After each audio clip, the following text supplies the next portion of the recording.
সুধী গৌর ভক্তমণ্ডলী, আপনারা সকলে কেমন আছেন? আশা করি আপনারা সকলে ভালো আছেন। আমিও গোবিন্দের কৃপায় আপনাদের আশীর্বাদে ভালো আছি।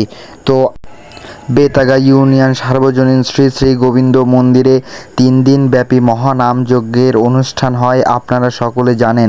তো যথারীতি আমাদের এই নামযজ্ঞ অনুষ্ঠান শুরু হয়ে গেছে। আমরা সকল বন্ধুরা মিলে এই নামযজ্ঞ অনুষ্ঠান শ্রবণ করার জন্য চলে আসলাম। গোবিন্দ কথা এবং হরিনাম শ্রবণ করার জন্য আমরা সকল বন্ধুরা মিলে উপস্থিত হলাম। এছাড়াও দূর দূরান্ত থেকে অনেক ভক্তের সমাগম এইখানে হয়েছিল, আপনারা সকলে দেখতে পাচ্ছেন। নামযজ্ঞ শোনার পর বন্ধুরা মিলে চলে আসলাম দোকানপাট দেখতে। যাই হোক, এখানে বক্সিংয়ের প্রতিযোগিতা চলছে। আমি তো প্রথমেই ফেল, তারপরে একে একে আমার টুকটাক বন্ধুরা সবাই মিলে বক্সিং এক এক করে ঘুষি দিচ্ছে। আমি তো ভাই নিজেও পারি না এবং অন্যটা দেখলেও আমার ভীষণ ভয় লাগে, কারণ সেটা ঘুষি হোক কিংবা মারামারি, এই দুইটা জিনিস থেকে আমি দূরে থাকতে চাই, কারণ আমি এইগুলোকে ভীষণ ভয় পাই।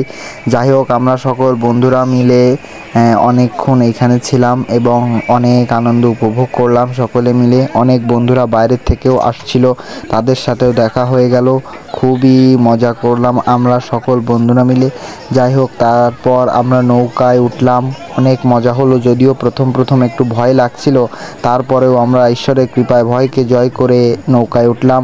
আপনারা দেখতে পাচ্ছেন এইখানে অনেক দোকানপাট উঠেছিল।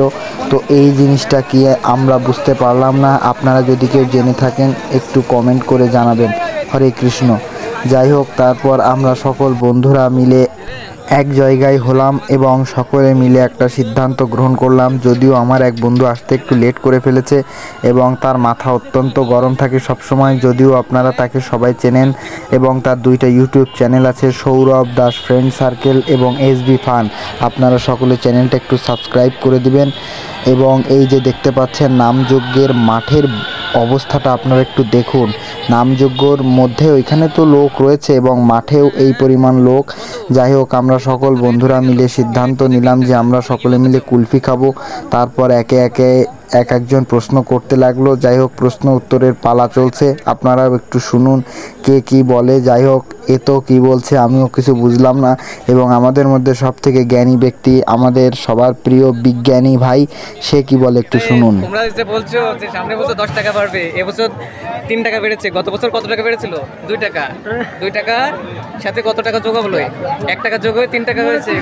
নিশ্চিন্তে থাকতে পারো তোমরা, আগামী বছর 10 টাকা বাড়বে। বন্ধু, তোমার কাছে এই কুলফির নামক এই চকলেটটা কেমন লাগলো? আর তোমার কাছে যে টাকা ছিল না, তা টাকা দিলে কি করে বা খাচ্ছ কি করে? টাকাটা মানে যখন আমার কাছে টাকা ছিল না, তখন হঠাৎ ভগবান কৃপা করলো, দেখি ভিক্টর স্যার, সত্যি কথা বলি, হ্যাঁ সত্যি বলবো না মিথ্যে বলবো?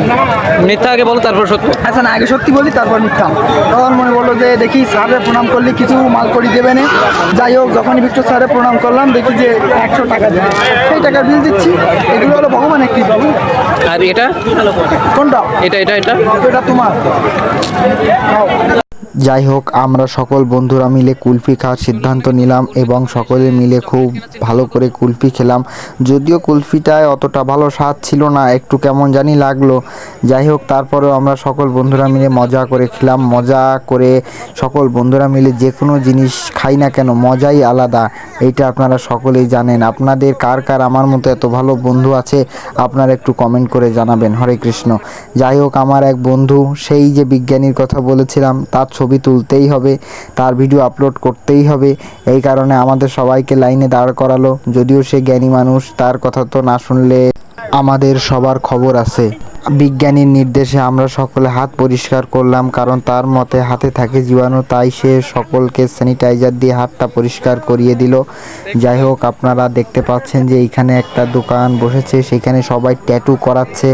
যাই হোক, হাতে প্রত্যেকে ট্যাটু করাচ্ছে। এই ট্যাটু তো আমরা কেউই করলাম না, এই ট্যাটুতে কেমন কি খরচ হয় আমরা কেউই জানি না। আপনারা যদি জেনে থাকেন একটু কমেন্ট করে জানাবেন যে ট্যাটু করতে কত টাকা খরচ হতে পারে। যাই হোক, কি সুন্দরভাবে ওই যে দেবাদিদেব মহাদেবের ট্যাটুটা খুব সুন্দরভাবে করে দিল। যদিও ওটা মহাদেবের না, মহাদেবের ত্রিশূলের ট্যাটু ছিল। যাই হোক, আমরা বেশ সময় এই ট্যাটু করাটা লক্ষ্য করলাম। যাই হোক, খুব সুন্দরভাবে ট্যাটু করে দিচ্ছিল। যাই হোক, এখন আমাদের সকলের ছবি তোলার পালা। আমরা সকল বন্ধুরা মিলে ছবি টবি তুললাম, কিন্তু একটা জিনিস আপনারা কি লক্ষ্য করেছেন? সবাই নামযজ্ঞ শ্রবণ করে চলে গেছে, কিন্তু এইখানে এই যে ময়লাটা করে রাখলো কারা?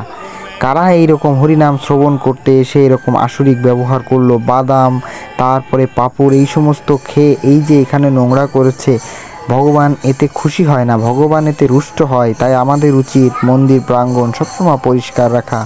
যাই হোক, আমরা সকলে প্রসাদ সেবা করতে বসলাম, সবাই মিলে একসাথে মহাপ্রসাদ গোবিন্দ প্রসাদ সেবা করলাম। তাই আসুন আমরা সকলে মিলে হাতে হাত দিয়ে আমাদের সনাতন ধর্মকে এগিয়ে নিয়ে যাই। এই আশীর্বাদ ব্যক্ত করে আবারও আপনাদের সুস্থতার দীর্ঘায়ু কামনা করে আজকের ভিডিও এখানে শেষ করছি। হরে কৃষ্ণ।